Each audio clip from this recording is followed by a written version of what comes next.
Hello, Hey, everybody. welcome to the review. It is 9:16 p.m. Came out of theater after watching Dune Part 2, the sequel to Dune that was released in 2021, directed by Denis Villeneuve. As per usual, be spoiler free. Now, I will state that it's very important. I'm going to have to keep this review as vague as possible. It is pertinent to be able to watch this grand scale of a world open before your eyes in a manner that is allowing you to go in completely blind without any detailed spoilers swirling around in your head. Uh, my introduction to Dune came in the form of when I was attending Desert High School in California as a freshman. I remember going to the school library and checking out the book. It said Dune, Frank Herbert, and reading it afterwards, it was just so mesmerizing and being a part of that world. And I fell in love with it. Loved the book. Watched the original that was released in the '80s, starring Sting, and I did enjoy that as well. My father, too.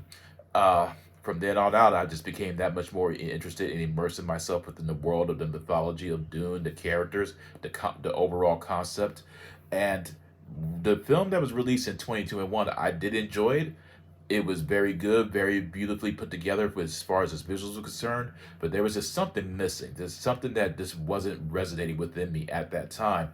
The sequel, as I've always stated, the purpose of it is to simply find a way to surpass its predecessor in a manner that not only will it surpass it, but it does something. It successfully continues the story where you are even more immersed with it. And the character development that is on display here is nothing short of amazing, starring Timothy Chalamet, Josh Brolin, Zendaya, Austin Butler, Dave Bautista, Rebecca Ferguson, Christopher Walken. Everything about this film is epic in this visual style.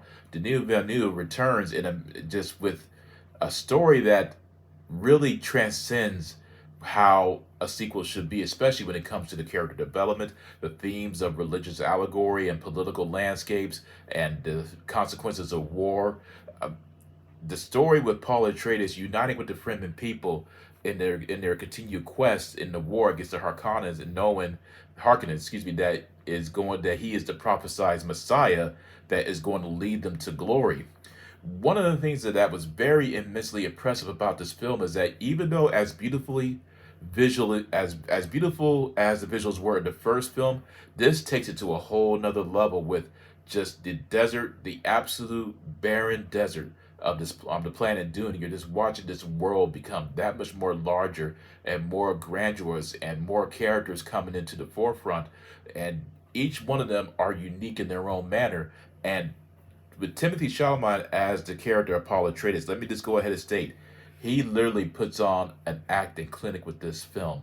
His performance is nothing short of mesmerizing, mysterious, frightening, bold, courageous, and the mark of a great actor is how he is able to seamlessly transition himself from being this naive, timid, unsure of himself warrior to when he finally embraces who he is, everything about him changes, and everything from his walking to his way of speaking, the he knocks out the park.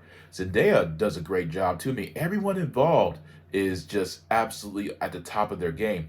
Now, one of the many highlights is Austin Butler. Anyone who remembers him in Elvis, he is by far just one of the most frightening villains that you will ever see on the big screen. Just he is the type of villain where as the more you watch him, as he interacts with the other characters in certain scenes, he is the type of character where this guy is just going to kill you because he wants to, and he's just that psychotic. That is also another mark of a great actor who is you have to wonder, does he have some type of sadistic psychopathic tendencies residing in him in order for this character to be that much more believable? Because I have to say, he scared me completely with his performance.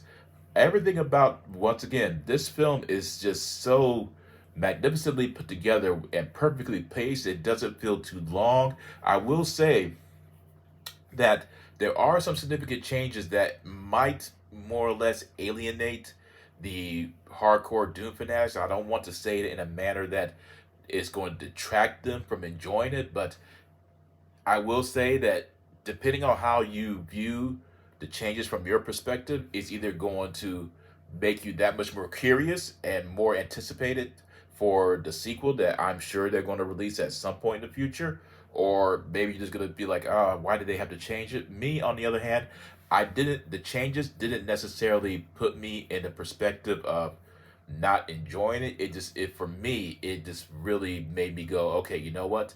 I am very much interested in seeing what direction they're going to go into as far as this direction that they're going with the specific changes that are obviously on full display. Even Christopher Walken comes off as pretty frightening. I mean, of course, it's whenever you see Christopher Walken in any type of serious scenario, you can't help but just find yourself mimicking his voice. But other than that, there's just nothing about this film that I can say anything negative about. It's absolutely beautiful, perfectly paced, intelligently written. The visuals is just beautiful. I mean, absolutely beautiful. Very innovative with how Denis Villeneuve uh, utilizes certain color schemes, and one of the most amazing, mesmerizing highlights that I have to say is when you first see Austin Butler in his scene in one of the many fight scenes that he has.